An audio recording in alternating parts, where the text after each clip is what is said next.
Hey, welcome back to the shop. This is Zach over at NV Woodworks. Today I'm going to be talking about the Beall buffing system that I've been using to polish up pen blanks, mainly acrylics. I got a lot of comments and questions about that in the paracord video, and I thought, well, I'll wait until I've gotten a little bit more experience because I just started using it. But I decided I'm just going to do it as soon as possible and show you how I've been getting results, because I may not know everything, but I'm getting better results quicker than I had with other methods of polishing acrylics mainly. So I'm just going to pull the camera over there. I'll kind of talk about what's going on and show you how I use it and what I've found to work the best with it. All right, so over here at the lathe, we got everything set up. So again, this system, it comes with 3 wheels all in a package, and it even comes with the buffing compounds. Triple E, white diamond, and carnauba wax. All this stuff comes in the kit when you buy it. Now, setting this up, it's got a Morse taper on the headstock side, and then you can push up your live center 60-degree cone to hold the tailstock side to give it more support, let's say.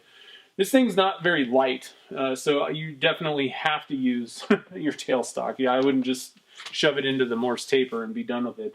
Bring up your tailstock, make sure everything's good and safe. It's a big metal bar, and all these buffs like kind of basically screw onto it. They all kind of fit together. There's little sleeves. Works great.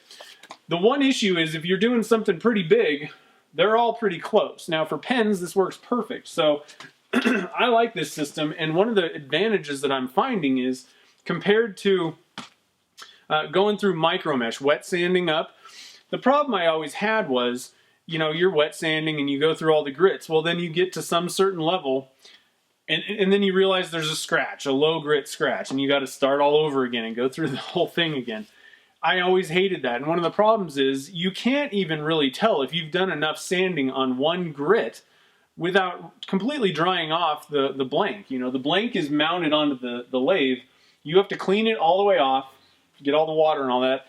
Stop the lathe, and then find a raking light and look and make sure that you're getting the previous grit scratches out first, then move on. And it just seemed like it would take forever. Some days, you go through the whole grit and there's a scratch. So you're spending hours messing with it, and I don't know if it was just bad, my fault, the way that I was doing it or what, but I always kept getting scratches here and there. So this is a little bit better. I can quit sanding, using micro mesh at probably about 1,000 grit, maybe even less. Technically, the Triple E wheel is supposedly equivalent to about a 900 grit in the, comparing it to sandpaper. Now, these polishes, they work a little. They cut differently. They abrade differently, let's say, than sandpaper. So there's a little debate on where you really have to stop. I usually find that it's probably better to go up higher than 900. 1,000, 1,200 or so would probably be a good place to stop sanding, and then start with Triple E. And what the difference is, you're not going to spend as much time messing with this thing on the Triple E. It'll get all those scratches out a lot quicker. Then you can move up to white diamond and then move over to the wax. Now, each wheel is made of different material. The Triple E is made out of 100% flannel, which is going to be a little bit more abrasive and stiffer. And again, you're going to be using the Triple E compound, which is somewhere in the neighborhood of 900 grit or so. White diamond, I don't exactly know what the grit level is, but it's super high gloss. So, it's a white bar, and works with that one. Now, this wheel is a mixture of half flannel, half cotton. So it's a little bit stiff-ish, but it's also got some softness to it. It's a lot, you can move it a little bit more. The wax wheel, it's 100% cotton, so it's going to be your softest wheel, and you use carnauba wax with it, which is a really hard wax. Nice, it's one of the best things for finishing with buffing. So you just move through the grits. Now, there's also some debate whether the wax wheel does anything to acrylics, if it really does anything different than the white diamond. Some people say that you can't see a difference, so there's no point in using it. I can understand that point of view, but at the same time, wax has to be less abrasive than white diamond polish, number one, and this wheel is softer than this wheel. So to me, in my head, it's gotta give some slight advantage. And I like the carnauba wax. There's no harm in putting a little layer of carnauba wax on the end, at the end of your polishing to give it a tiny bit of protection. Obviously, it's not a lot of protection, but the wax will help keep, fingerprints and things off of it. It'll add a little layer of protection. So I go through all three. I just think it's the best way to do it. Now, I'll kind of get everything set up. I'll get a pen blank ready because pen blanks are tiny. And so, holding it and doing all this stuff, I had to kind of figure that out. And I got some good tips from some other wood turners on how to do this and make it easier. So I'll get the camera closer in here and I'll show you how I set everything up. All right, so you got everything ready. You got your blank ready to go through the buffing. Again, the way that I do it, I'm probably going to sand up to about 1,000 or 1,200 grit first. Then I'm going to start working on it with the triple E wheel. I'm not going to go through the setup procedure for conditioning these wheels and getting everything charged and all that. There's better videos out there that I'm going to link to that I use to get everything set up on mine. So that'll be down in the show notes. But again, I'm ready to start buffing. So the first thing that I do is you got to be careful is the first thing I'm going to say. This is a very small blank and it's really hard to hold it barehanded and get the entire blank. I have a trick that I actually got from Ed over at Exotic Blanks. It's just a tapered stick, basically, that you can stick the blank on. That makes it easier to hold while, you basically don't have to hold the blank with your hands. Now, the other difference is most people think about buffing and they're using the front of the wheel. This allows you to put it right on the top. You don't want to jam the tip in. You're going to be working on the back half of the blank on this, but the force is going to push it down further onto that taper. It's not going anywhere, basically. So thanks, Ed, for the great tip on this mandrel. Now, the other way you could do this is maybe set up, maybe a piece of all thread or something like that you can that you'd be able to actually hold on both ends. So it would go through and you'd tighten it up, kind of using the similar idea as the bushings on a mandrel. That's another way you could do it, and you could get it horizontal that way. But I find that this actually even works horizontally. So the first thing that I'm going to do is I'm going to hit the tips because I find it hard. It may be that this is too fat.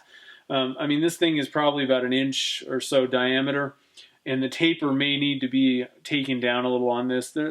I think the best size for something like this is maybe start with a 3/4 inch dowel. Taper it down and make it so that you can, get a pen tube on there for most sizes. But it probably should be skinnier. Now, having said that, I have difficulty getting the tips, the very ends of the blanks, with just using this thing, basically. So, the first thing that I do is I do it by hand, and I hold it with 2 hands, basically. My left hand is going to hold it with my forefinger underneath, thumb on top. That's going to give me very good, a solid grip on this thing. And then my other hand is going to be rotating it. So I'm going to hold it up to the wheel, rotating it with my right hand and keeping a cradle underneath it so it doesn't grab the thing and throw it on the ground with my right. And I just go through, work it, pushing it into the buffing wheel a little bit and rotating. Then flip it, do the other end. Then I put it on my little stick here and I do it on the top. So I'm going to do this in real life in a second here, but I just kind of wanted to explain the steps first so you see what I'm doing. Now this blank is actually pretty much polished at this point, but I'm just going to use it to go through the steps. I didn't have anything that was ready to be polished. The next thing that I do is, I stop and I can look using a light to make sure that I've gotten everything out, from the previous grit. Once that's done, then I'm going to move over to the white diamond. The first thing that I actually do with the white diamond is I go horizontally, but I grab my left finger and I hold, the blank onto the stick, and I go from right to left using it on the white diamond. That way you're going cross grain. I'm trying to take out the triple E the opposite direction first using the white diamond wheel. So I'll give that, I'll go around the horn, go around the blank couple times doing that, then I'm going to go and do the same thing with the white diamond. That's just my method of doing it. Then when I get done with that, I'm going to go over to the wax wheel. I usually start about 45 degrees, but I keep everything on the top of the wheel basically, and then finish up going lengthwise with the wax. And again, like I said, flip it, and I'm done. Now, the beauty of doing it with this buffing system rather than doing micro mesh that I found, again, is I don't have to stop or go through all the grits and then realize at the end that there's a big scratch in the middle of it. You've already gone up to, 1,200 grits, so you shouldn't have any deep scratches, but this does allow me, if there's something that I missed the first time after I was done with Tripoli and went to white diamond, by the time you get done doing the high polish, you're going to notice if there's any, major scratches using a raking light or whatever. But it's easy. Everything's already set up. There's no cleanup. I just go back to Tripoli, hit it in that area for a little bit, go back through, and it takes minutes, basically. I would find using micro mesh, it would take me an hour minimum to go through all the grits and do all that stuff. And if I found at the end that there was scratches, I'd have to start over. And it took forever. I had a difficult time, and I didn't think it should be that hard. So I like this. So we're going to do a little quick demo thing, or whatever. I'll show you what I do real quick, and then we'll kind of finish up. This has been kind of haphazard. I just kind of threw this together, but I wanted to put all this stuff together as quick as possible and get the info out there so that you guys knew. Now, if I get a bunch of other questions, I'll probably do follow-up videos to explain things a little bit better. And definitely, if I learn better techniques using this thing that make things a little easier, I'm definitely doing an update video on it at that point too. So let's get the lathe going. First things first, I want to talk about safety before I start doing this.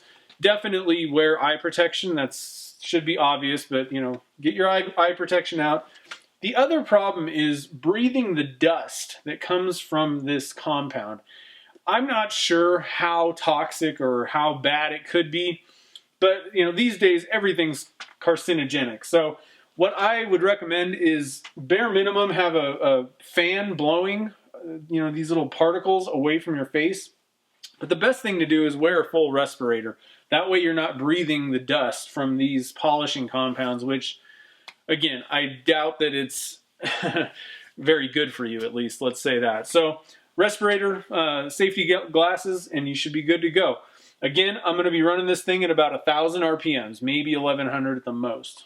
But we'll see how everything works out, and then I'll get some shots of the blank. I had already kind of done this for the most part, but I did notice that there's a few scratches that I missed, so this will take them out perfectly. So let's get started.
Well, all right, I hope this was helpful. I'm no master at buffing yet, but, so far I'm getting good results doing it the way that I just showed you.